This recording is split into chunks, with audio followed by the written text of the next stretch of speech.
sophomores, this is your second to last guided video lecture for Wide Sargasso Sea. I'm going to cover part 2, pages 115 to 150. So I'm going to go ahead and get started real fast. Move over here as per usual. And just as a quick refresher in terms of what has just happened, remember that Rochester has essentially heard a lot of various rumors and facts and narratives about Antoinette and her family that's causing, I guess, him to draw away from her and dislike her. And she's aware of that. And so she essentially goes to Christophine and asks for advice, doesn't listen to it, but really asks for a love spell to get him to love her again and to be with her.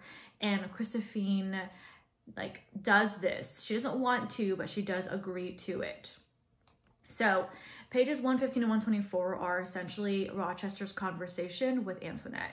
And it's almost Antoinette's opportunity to explain herself and try to get Rochester to understand everything, which we realize is unsuccessful, right? So things I want you to note, and especially in terms of the reason why it's unsuccessful, make note on his reactions to what she says. Specifically, what he says versus what he thinks and feels and his other, underlying thoughts. So as an example, on page 115, she says, "Why do you hate me?" She said, "I do not hate you. I am most distressed about you. I am distraught," I said. But this is untrue. I was not distraught. I was calm. And so this is a really, really great example of he's saying one thing, but his thoughts are in direct contrast with what he's saying. And so just kind of make note of all of that. as she's talking, his bodily reactions, how his body language is, what he says, what he thinks, and just kind of note that as in that conversation. She also makes a note because he's like, "You told me your mom died when you were young." And she was like, "Well, she did." He's like, but she died recently. She was like, "Yeah, there are 2 deaths. There are always 2 deaths, the real one and the one people know about." And she's talking about that with her mom, but she also kind of makes a similar reference back in part 1, if you remember, about Pierre, in terms of when Aunt Cora was like, "Oh, your brother died after the fire," and she thinks to herself, he died before that. So I just thought that was an interesting kind of connection there. This is from part 1 all the way now towards the end of part 2. So in terms of Antoinette's explanation, she kind of re-narrates her life for Rochester. And so things I want you to note and be mindful of is how is her narration of her childhood and her mom and the fire and everything different than the narration that we encountered and read in part 1. And so one thing that but one thing that I've noticed, I guess, is that it's this idea in terms of there's the same narrative that's being repeated over and over again. And that's Antoinette's childhood, Antoinette's mother and her remarriage and all the events that occurred. And you have that from part 1 of Antoinette's narration. You have Daniel Cosway's narration. You have other people's rumors mentioning it. You have Christophine. And now again, you have Antoinette and her re-explanation. And so it's this fascinating idea that you can have one narration and one type of, one story, but told in so many different ways. What are some details that she provides now or didn't provide now than when she did as a child? Or what are some details that she provides now that Daniel Cosway didn't provide? And so it's important because there are certain details that are super, super important that help give a lot of information. For example, the fire.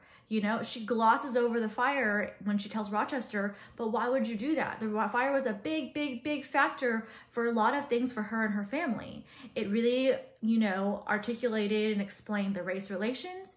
It articulated the eventual downfall of her mom and also just how she felt and how she was. There's a lot to it, but she vaguely mentions it when she tells Rochester, which is a little, I guess, I don't know, it's unfortunate.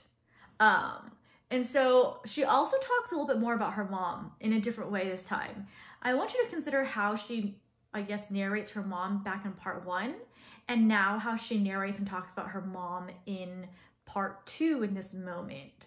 She almost shares, I would say in part 1, more about her mom's behavior and her actions, versus in this narrative, which she's telling Rochester, she almost provides more like reason and origin as to why her mom acted the way she did.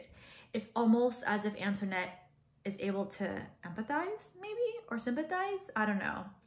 She also shares some details when she visits her mom at the house where her mom is supposed to be taken care of by these caretakers, and it's definitely got a dark undertone. So what does she share about her mom in that moment, and what are the implications of that detail? And just so that you know, that was page, let's see, 121 to 122 is where we learn a little bit more about her mom. She also talks about a little bit before getting hit with a rock, but she never says who did it in this narrative. And I think that's important for us and for him to have known, in terms of that it was Tia, her childhood friend. It's different when you hear someone say, yeah, someone threw a rock at me, versus when someone says, yeah, my childhood friend threw a rock at me. It changes a lot of things. That one detail changes a lot of different things in terms of our understanding. So, spoiler alert, in 123, 124, she does practice the obeya, and she does try to, essentially, if you were to like look at it, you know, objectively, she drugs him, right? She laces his drink with something and he responds accordingly. And so there were signs that this love spell wasn't going to work in their conversation. And that was this idea of him calling her Bertha all the time, her mentioning that his mouth is colder than her hand. And that says a lot in terms of if you have a cold kiss versus a hot kiss, it kind of like figuratively, metaphorically, what does that mean? And also, I didn't add that bullet point, the fact that Rochester keeps trying to shut down the conversation. If you reread the beginning of that convo, he really tries to be like, let's talk about it later, let's talk about it later. She's like, no, I want to talk about it now. So 123, he notices the white powder on the floor, but he asks about it. He notices the lit candles. He remembers getting a wine glass from her, and that's essentially all he really remembers. And when he wakes up on 124, 125, it's clear that he is out of sorts. He's groggy, he's sluggish, he feels like claustrophobic, he feels as if he's been poisoned. He literally says that on 125. And then when he wakes up, he looks at her wine glass and his wine glass, and he tests his wine, and he notices that it tastes bitter. That moment is him realizing that his wife put something in his drink. And yes, we know why she did, and that's because she wanted him to fall in love with her. But consider yourself from Rochester's perspective. You have just heard, or you've been hearing, that your wife is, you know, going mad, that she's violent, that she has unsavory connections and all sorts of things. And now, after an odd conversation with your wife that you don't understand at all, you realize that she's put something in your drink. What do you think, right? And so I want you to be mindful of that. So he leaves and comes back, and it's very clear that he's not waiting for Antoinette, but he's waiting for Amelie. He literally says, I knew Amelie would come, and I knew what she would say. And so in 124 to 120, 130, essentially, one thing I want you to realize is that Antoinette creates this love spell with the effect that he, you know, fall for her and want to be with her. But the unintended effect is ironically the exact opposite, right? He hates her more, essentially, and he is pushed into, not pushed, I guess, but I guess it, eventually it backfires and he's in the arms of Amelie. And so on page 126 and 127, he has intimate relations with Amelie. And I don't know if you were aware of that. It's not mentioned like, oh, they had relations, but on 127, that is what I remember most about that encounter. That encounter is a euphemism for their physical relationship. And not only that, he even says at the bottom of that paragraph on page 127, nor was I anxious to know what was happening behind the thin partition which divided us from my wife's bedroom. So the relationship that he has with Amelie, that physical relationship, that occurred in the room right next to his wife's room that she was in. And he is very much aware of that. And he is very much knowledgeable of the fact that like it's a very thin wall and she essentially heard everything. And so this isn't a very, I guess, I'm assuming in general, the whole house is not like a very, you know, it's not very soundproof. And so it's clear that the others in the house don't treat Rochester the same. Maybe because of this action. Maybe, I don't know if they liked him in the first place. I don't think he was that great of a guy to them. And especially after, you know, the one person they are loyal to, Antoinette, this happens to her, they have even less loyalty to him. Like the cook leaves, Baptiste refuses to call him sir or master, and so you see that. And so one thing I want to note, want you to note, not I want to note, but maybe both, is that what is his reaction? How does he feel about it? How does he feel about what he did? Does he feel genuine remorse, or does he feel bad for what he has done, or does he not? And how do you know? He writes a letter to a Mr. Fraser, and Mr. Fraser writes back in regards to who? And it's a character that Rochester has not really liked to begin with. And so what is the effect after hearing all this stuff about this person? What is the effect of the letter on Rochester? And so gonna keep going, just gonna keep moving and grooving. Okay, and so to backtrack on 128, after he's had relations with her, Antoinette, both Amelie and Antoinette leave. Amelie leaves him, and then Antoinette, he hears, and it says on 128, I lay and listened for the sound I knew I should hear, the horse's hoofs as my wife left the house. I mean, come on, you're Antoinette. You've just heard probably the most scarring thing in your life. And so she leaves, and then she comes back, and she's pretty intoxicated and is plied with more and requests more and more rum and alcohol and liquor. Why is she so distressed? And that's the bottom of page 133 in terms of what she says that he's done to her. And she says, it's not the girl, it's not the girl. What did he do? What did his actions essentially do to her that I guess caused her to feel so distressed? And so note on page 130, 131, 132, 133, 134, you know, his interactions with Antoinette, how she fights him, the fact that she bites him and holds a broken bottle to him. What does that remind you of maybe? Or the fact that she bites him, what does it remind you of in Jane Eyre? And afterwards he leaves, and he has a whole conversation with Christophine. It's a very, very, very long conversation. And I want you to notice the way that Jean Rhys represents his interior confusion when she's talking to him, Christophine. When Christophine essentially accuses him of all that he's done. You were here to break her heart. You knew all these things, but you still tried to break her. You're trying to break her. You know, you believe Daniel Cosway's lies, and you try to use those lies to like distance yourself from her. You wanted her to, like, you wanted to break her. And she even says like, you brought Amelie over to your room knowing that she was next door and could hear everything. And note his responses. It's like the bits of pieces in the italics. There's also his general thoughts and his general reactions.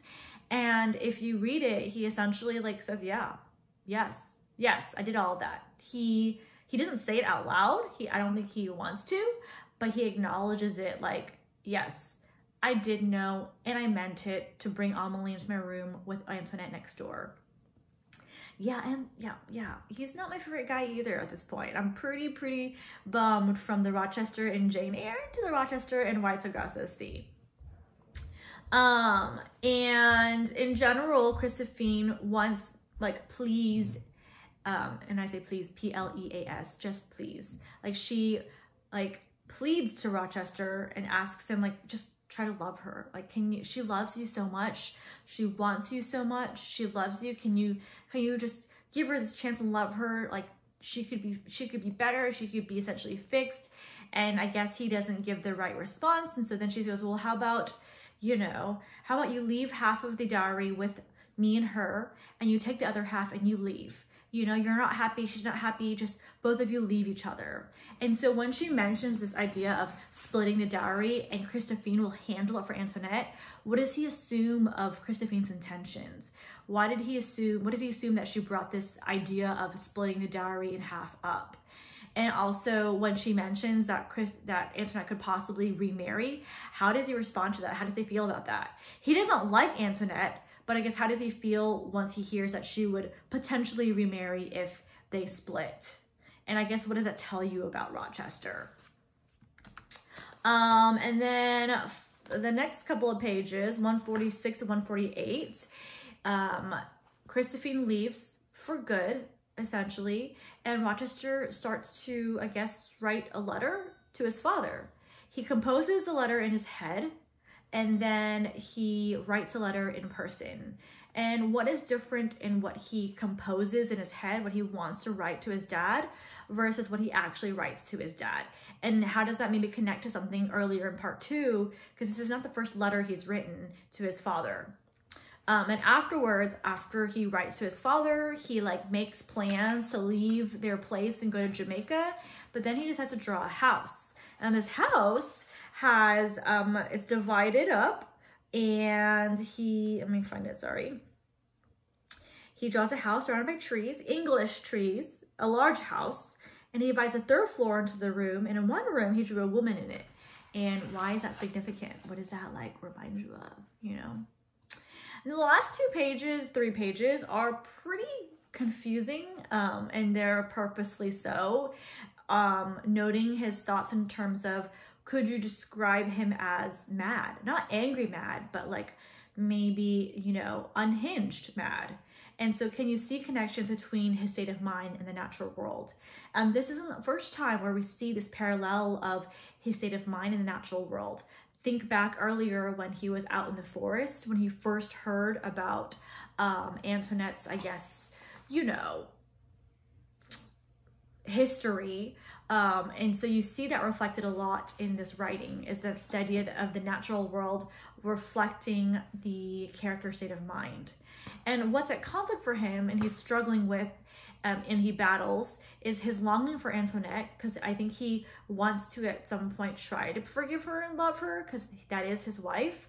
But then in general, his rage at all that he's heard, his jealousy for the fact that she may have been with other people before, and just in general, his need for control. I think that you see that a lot in Rochester, is this, and I think that's very true in Jane Eyre as well, is he happens to have this need for control over others, and you see that. So that's 148 to 150. That's everything. Okay, it's not everything. There's so much more, so much more. So a quick thing that I just wanted to know, I'm gonna move back over here, is that I know it's confusing. I definitely think that's confusing when I was reading it as well. And so and you know, I've always said this, I don't mind if you read summary websites and analysis websites. I think there's nothing wrong with that. Like, that's you trying to like read more, which is not a problem, as long as you read the book first or after. As long as you at least try to go through the words on your own and make sense of it what you will, and then afterwards supplement that with, you know, spark notes, schmoop, lit chart to deepen and further your understanding. So that's it. Finish the book. It's pretty short. We have like less than 6 pages of part 2, and then the rest of part 3 is like so short. So hopefully you've enjoyed it so far. I think it's a difficult read, but I do think it's really fascinating in terms of all of the ideas that it brings up, thematic ideas, and just giving a different perspective of Jane Eyre and Rochester and Bertha. So hope you're doing well. Miss y'all a lot as per usual, and yeah, peace.